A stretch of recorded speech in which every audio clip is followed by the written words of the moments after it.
We are gathered here today to discuss a pressing question.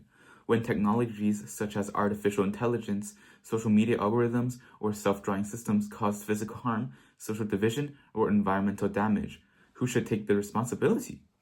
The developers who wrote the code, the government agencies that set the regulation, or the companies that lead the development and commercialization of their product. Based on analysis of law, technology management logic, and historical cases, I believe enterprises must be the first responsible party for technology damage. This conclusion is not based on emotional judgment, but is an objective fact determined by the power structure, legal precedent, and risk control capabilities of enterprises in technological development. To understand and determine where responsibilities are attributed to, we must first clarify the power distribution in the early technology development process. As investors, managers, and beneficiaries of technology, enterprises must have absolute control over the entire development process of innovation. The enterprises have control over the investment. Companies decide how much budget to allocate to safety testing, ethical review, or bug fixes. For example, Boeing cut its safety assessment budget by 33% during the development of the 737 MAX to accelerate its launch. When developers discover technical risk, cooperate management has the authority to decide whether to suspend an ongoing project. In case of the Uber self-driving test car killing a pedestrian in 2018, engineers report that the sensor system had a risk misjudgment, but the Uber's management team refused to postpone it based on the reason that it would affect the progress of road testing. Companies have complete data on technical issues, but may selectively choose what to reveal to their regulators. In other words, company owners can monopolize essential information concerning user safety. In 2021, Facebook's internal research report showed that Instagram has harmful to the mental health of teenagers.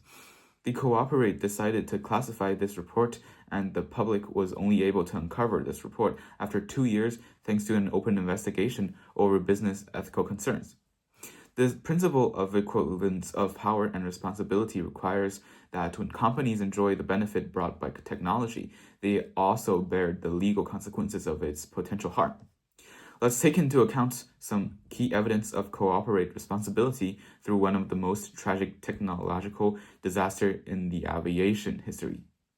In 2018 and 2019, two Boeing 737 MAX passengers plane crashed one after another, killing a total of 364 people. The investigation shows that the direct cause of the accident was a design flaw in the Maneuver Characteristic Augmentation System, MCAS. The system automatically lowered the nose after receiving mistaken data from a single angle of attack sensor, and the pilot could not manually control it. The responsibility of Boeing company is clear and traceable. First, it is the decision-making of prioritizing budget cut over safety compliance when designing aircraft. In order to reduce training costs and attract customers, Boeing deliberately omitted the MACS system and did not explain its operating logic in the flight manual, resulting in pilots being unable to respond to the emergencies. Secondly, the management intentionally covered up internal warnings.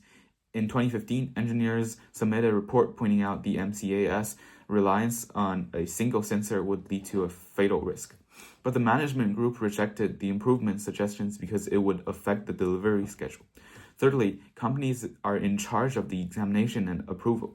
Boeing used the FAA's delegation supervision system to certify the safety of MCAS by itself while pressuring the FAA to speed up the review process.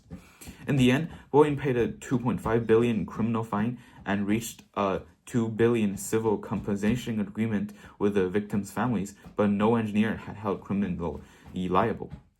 This case proves that the root cause of technological harm lies in the cooperate management system, not only behavior of individual developers.